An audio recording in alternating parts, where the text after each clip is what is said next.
The week had drained me completely. Every day felt like a marathon, work swallowing hours that I could never reclaim.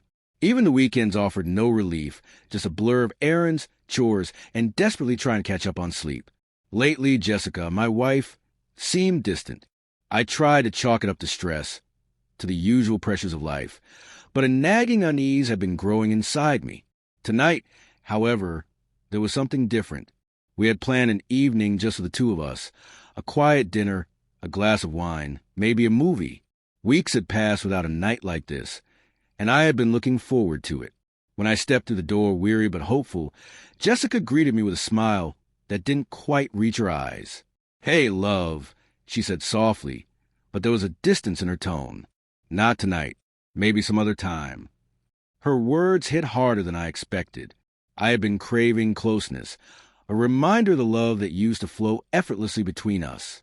I nodded, trying to hide my disappointment, but she always saw right through me.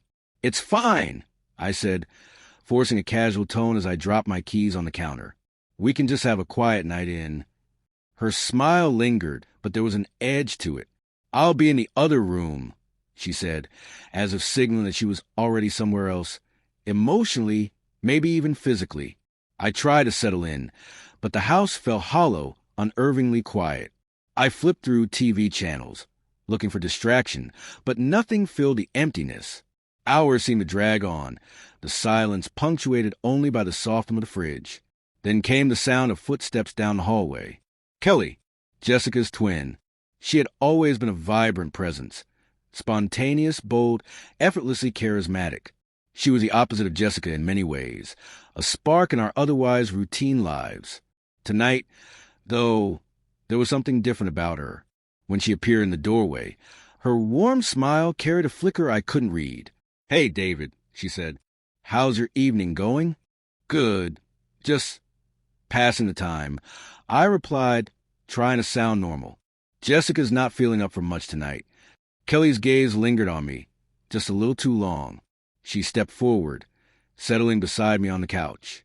"Mind if I stay a while?" she asked. There was something in her presence tonight, closer, heavier, that made my chest tighten. I nodded, forcing a smile. It had been a long time since we'd really talked. We started with small talk, chatting about work, mutual friends, and mundane details. But slowly the atmosphere shifted. Her voice softened, her tone leaning closer, intimate in a way that sent an unfamiliar thrill through me. "You know," she murmured, "I've always admired the way you and Jessica were together. You two seemed so in love." I blinked, unsure how to respond. "Thanks, Kelly. I still love her. I don't know what's happening between us." Her eyes searched mine, studying me in a way that felt unnervingly personal. "I get it," she said. "Things change. People change. But sometimes the spark doesn't wait for life to fix itself. Sometimes you have to create it." A shiver ran down my spine. Her words, her closeness, her gaze. It was all deliberate, intense, dangerous even. "You're not suggesting," I started, but my voice faltered. "I'm just saying," she said, smiling in a way that was no longer playful, "sometimes you have to make things happen yourself." Before I could respond, a soft voice came from the other room. "What are you two talking about?" Jessica had appeared, calm and unreadable. Her eyes flicked between Kelly and me, and I saw something there I couldn't name. No anger, no confrontation, just a strange, silent assessment. "I was just keeping David company," Kelly said lightly, shrugging as though her words were harmless. "Is that okay?" Jessica paused, her expression unreadable. Without a word, she turned and retreated to the other room, leaving me stunned. I looked back at Kelly, and the warmth in her eyes was gone, replaced by something sharper, more intent. She leaned in closer, her words a whisper now, a provocation wrapped in silk. "David, you deserve to feel wanted, don't you?" My pulse raced. Every instinct told me to step back, to resist. But she was there, impossibly close, daring me to cross a line I knew I never should.